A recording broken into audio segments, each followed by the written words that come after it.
Hi there. So I've made AI a kind of a integral part of how I do business. A bunch of people have asked me, what does that mean? What are some examples of what you do? So I actually have a business problem that I went through, and I thought I'd walk through that.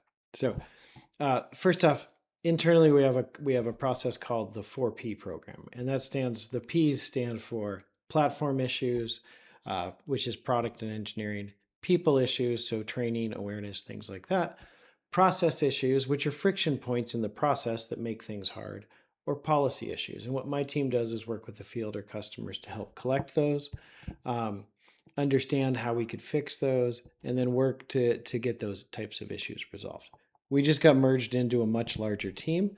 And so I have the opportunity to take that 4P process and scale it across the entire organization. So I have a directory here that has the prompts in it, an overview deck that we'd presented to our leadership team of what Fast Track is, and then a thing called the Green Book, which is how basically our operating model for our agents and things like that. We'll use VS Code today because it's a little bit easier to work through.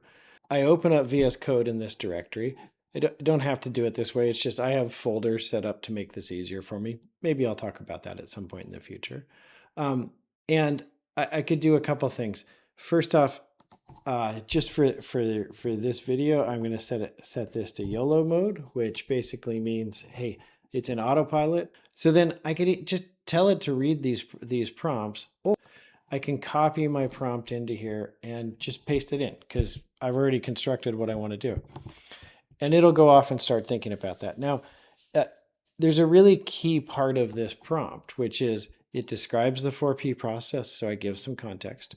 It talks about how we've merged into this group, and there's these other teams that we want to basically expand the inputs into the process, get better insights out of the process, and then expand the outputs.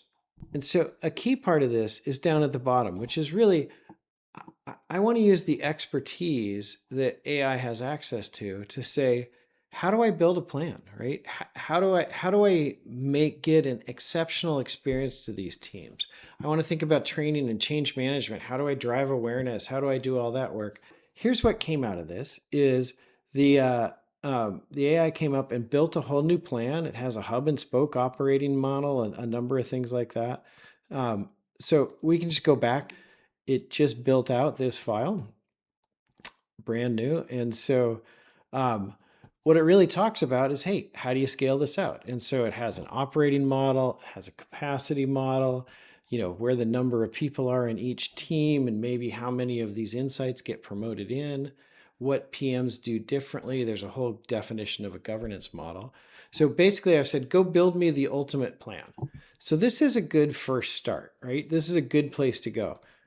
But then what I want to do is go back and actually open up the efficiency prompt. And so I wrote this earlier, but we could have just typed it in now. And I'm like, hey, that's great. But please take the headcount model and the team model and apply an agentic framework for it. So we have this model of agents that we use across Fast Track. I've given access to those documents. It says it's in the PowerPoint and the Green Book. And so after that, read that, figure out how we could use agents, and then go in and propose a new plan or a addition to the plan, extend it, and tell me how we could leverage our agent garage to drive efficiencies. So great. Now it's gone through. Basically, it's given me an option B in the file that talks about reuse, build second, has a plan for new agents. So let's actually go reopen that file. And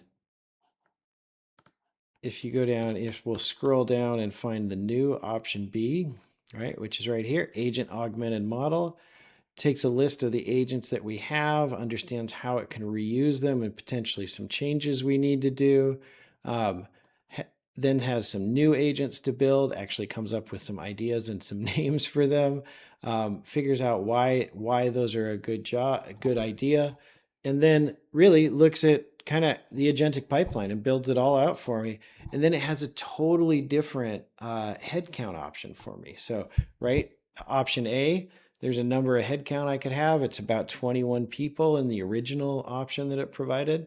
Option B, it's agent augmented. And so it comes up and says, hey, okay, we're going to build agents, do a lot of this work. We have the potential to do this. One of the things you may not have seen here is it actually read the directory and said, hey, the aggressive prompt is the natural next step, which is true, right? So the aggressive prompt was sitting here. It was something I already written. It's funny, it picked up that, hey, there's another thing you're probably going to hit me one more time. So let's go ahead and put that in. And basically the aggressive prompt just says, great, this is wonderful. Now let's say headcount is super constricted for us. We have lots of other work we want to do. So we're struggling to where we put our people, how we do that. Is there a way that we could drive this so that we have a team of thought leaders that run the team, but then the agents do as much work as possible? Okay, and here we go. Option C, it now has a very aggressive model, right? Talks about how the team lead is crucial, is the central nervous system of it. There's some PMs that they interact with. Let's go reopen the plan one more time. So now as I scale down, there was option B, which was the augmented one. That was the one we did before. Now it's come up with option C, which is, hey, this aggressive model. We're going to have a lead. We're going to have a platform PM. We're going to have a couple people there that work on triaging. But really, we're going to lean in on the agents. And there's actually some extension of the agents and some additional work we can do, and a column for how much human touch. So basically, I now have 3 options, which are fullness of as much capacity as we could use to go build a perfect model. Option B, to go use the agents that we have and how we can do that. Option C, let's get super aggressive on it. So basically, I could stop here, but let's do this. Now I need a summary PowerPoint that has one overview slide. If I could type, that would be nice. Slide and a detail slide for each of the 3 options. And here's something that I really like to do. HTML version as well. So this will go off and do a couple things for me. Usually I actually qualify this a little bit better. So sometimes I will say, I'm going to present to a Microsoft corporate vice president and the finance manager on how to get this plan. Build me an appropriate slide deck. Or I'm talking to my team about options and I need their feedback, so build me a slide deck that represents that. So usually I give a little bit more context about the slide deck. But the key part is that HTML version. I actually don't use PowerPoint slides nearly as much anymore because I've found that I can create dashboards or presentations or views in HTML that are just so fast and simple for me to tell a story. And I can do it with filters or tabs or pages, so you can actually talk through and you get a whole different description than maybe a potential standard PowerPoint slide where I would take these options and put them in there. But I'm having it build me both so that we can see what comes out of that. Okay, and there we are. Both deliverables are come in. There's a 4P scale plan as a PowerPoint deck, and then the same thing as a summary HTML. And so the structure is the same in both.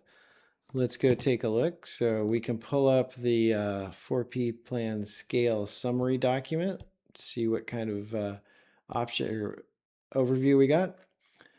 Basically 3 options. The contributor base grows about 100x and talks about the teams that are coming in, has some of the options. People only. Okay, what it's going to take, it's a hub and spoke, embedded insight leads in each team, agent augmented, and then aggressive. And interestingly enough, AI came up with the fact that we should recommend the aggressive one.